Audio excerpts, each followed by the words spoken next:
YS జగన్ను ఒక అసహాయ సూర్యుడిగా చిత్రించే ప్రయత్నం మొదటి నుంచి జరుగుతూ వచ్చింది. సోనియా గాంధీని ఎదిరించిన ధీరుడని మొదటి 5 ఏళ్లు ప్రచారం చేశారు. 2019 ఎన్నికల్లో జగన్ విజయానికి తోడ్పడిన అంశాలలో ఇది కూడా ఒకటి. ఈ ఎన్నికల ముందు కూడా అలాంటి ప్రయత్నాన్ని మరింత జోరుగా చేస్తున్నారు. కానీ ఈ మధ్యనే షర్మిలారెడ్డి ఆ ఇమేజ్ను బద్దలు కొట్టారు. జగన్ బెయిల్ కోసం తాను విజయమ్మ కలిసి వెళ్లి సోనియాను బతిమిలాడిన సంగతి బయటపెట్టారు. పైగా గత 5 ఏళ్లలో మోదీ షాలతో జగన్ వ్యవహరించిన తీరును కూడా మనం చూస్తున్నాగా. అయినా సరే సింహం సింగిల్ గా వస్తుందని సినిమా డైలాగుతో జగన్ మార్కెట్ చేస్తున్నారు. కానీ ఈ ప్రయత్నాలు నడిపిస్తున్నది శూరత్వమో ధీరత్వమో కాదు, భయం. టీడీపీ, జనసేన, బీజేపీ కూటమి చేతిలో వైసీపీకి ఓటమి తప్పదన్న భయం. అందుకే సింహం లాంటి జగన్ను ఒంటరిగా ఎదుర్కోలేక మిగతా వారందరూ ఏకమయ్యారన్న ప్రచారం మొదలుపెట్టారు. నిజమేమంటే జగన్ చిట్టెలుగు లాంటివాడు. తనకు ఓట్లు వేసి గెలిపించిన జనం మధ్య తిరగడానికి ధైర్యం చాలక 5 ఏళ్లుగా తాడేపల్లి ప్యాలెస్ లో ఖాకీ పహారా మధ్య కాలం గడిపిన వ్యక్తి, కాలు బయట పెడితే పరదాలు కట్టించి చెట్లు నరికించి ఇనప జాలీల మధ్య తిరిగే వ్యక్తి, చిన్న చిన్న దూరాలకు కూడా హెలికాప్టర్ ఎక్కే వ్యక్తి,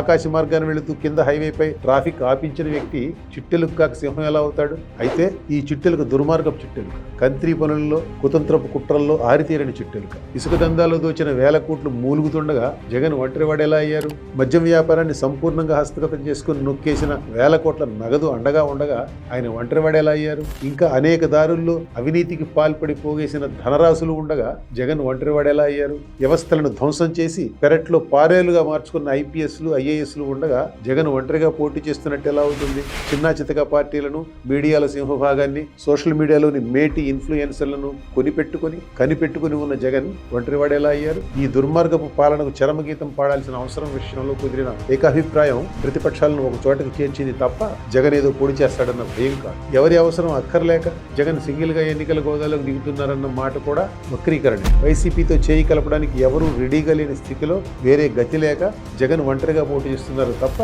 ఆయన అసహాయ సూర్యుడు కాదు, చట్టుబండలు కాదు. జనసేన, బీజేపీతో పొత్తులో ఉన్న కారణంగా జగన్ మొదటి 3 ఏళ్లు ఆ పార్టీ జోలికి వెళ్లలేదు. ఎప్పుడైతే జనసేన అధినేత పవన్ కళ్యాణ్ ప్రతిపక్షాల ఓట్లు చీలనివ్వనన్నారో అప్పుడు జనసేనపై, పవన్ పై దాడి ప్రారంభమైంది. ముగ్గురు పెళ్లాలని, ప్యాకేజ్ స్టార్ అని ట్రోలింగ్ మొదలుపెట్టారు. పవన్ విశాఖపట్నం వెళ్తే అక్కడి నుంచి తరివేశారు. పవన్ కి, జన సైనికులకి అప్పుడు అర్థమైంది జగన్ ఎలాంటి వాడో, జగన్ సామ్రాజ్యంలో తమ స్థానం ఏమిటో. మరోపక్క సుమారుగా అదే సమయంలో క్షేత్రస్థాయిలో మార్పులు మొదలయ్యాయి. నిర్బంధం భరించలేకపోయిన టీడీపీ శ్రేణులు ఎదురు తిరిగాయి. ఒంగోలు మహానాడులో ఆ పార్టీ సమరశంఖం పూరించింది.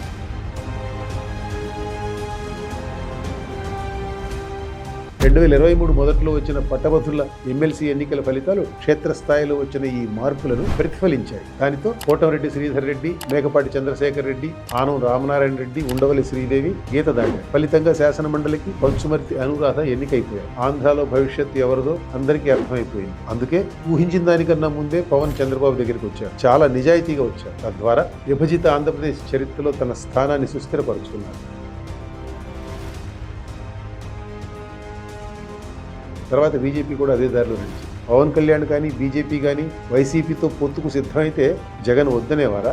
ఆలోచించండి. ముఖ్యంగా బీజేపీ నాయకత్వం పొత్తు పెట్టుకుందామని ప్రతిపాదిస్తే కాదనే ధైర్యం జగన్కు ఉంటుందా? ఆ మాత్రం ధైర్యం ఉంటే రాష్ట్రానికి ప్రత్యేక హోదాని సాధించేవారు కదా. బయటకు అసహాయ సూర్యుడి కింద ప్రచారం చేసుకునే జగన్ ఢిల్లీ వెళ్లి బీజేపీ అగ్రనాయకత్వం కాళ్ల వేళ్ల పడుతున్న సంగతి రాష్ట్రంలో సామాన్య జనం కూడా గమనిస్తున్నారు. ఎన్నికలన్నాక ఎవరి వ్యూహాలు వారికి ఉంటాయి. ఏమి చేస్తే తమకు రాజకీయంగా లాభమో ఎవరికి వారు వెతుక్కుంటారు. అదేదో తప్పన్నట్టు కామెంట్ చేయడమే వైసీపీ ఉలికిపాటును సూచిస్తున్నారు. ఇవాళ కలిసి పోటీ చేయడం పవన్ కి, బీజేపీకి అవసరం. అలాగే అందరినీ కలుపుకొని వెళ్లి వైసీపీ గెలిచే సీట్ల సంఖ్యను వీలున్నంతగా తగ్గించడం టీడీపీకే కాదు, రాష్ట్రానికి కూడా అవసరం. ఆంధ్ర రాష్ట్రం మంచిని, సమాజ హితాన్ని కోరుకునే వారందరూ ఈ విషయాన్ని గమనించారు. అందుకే ప్రతిపక్ష పొత్తులను మనస్ఫూర్తిగా ఆహ్వానిస్తున్నారు. జగన్ మాత్రం పొత్తుతో సాధ్యపడగల ఫలితాన్ని ఊహించుకుని బెంబేలెత్తిపోతున్నారు. అందుకే తాను మాత్రమే కాకుండా అనుచరగణంతో కూడా సింహం కోరస్ పాడిస్తున్నారు. అయితే ఆ పేల గొంతులు అసలు గుట్టు విప్పేస్తున్నాయి.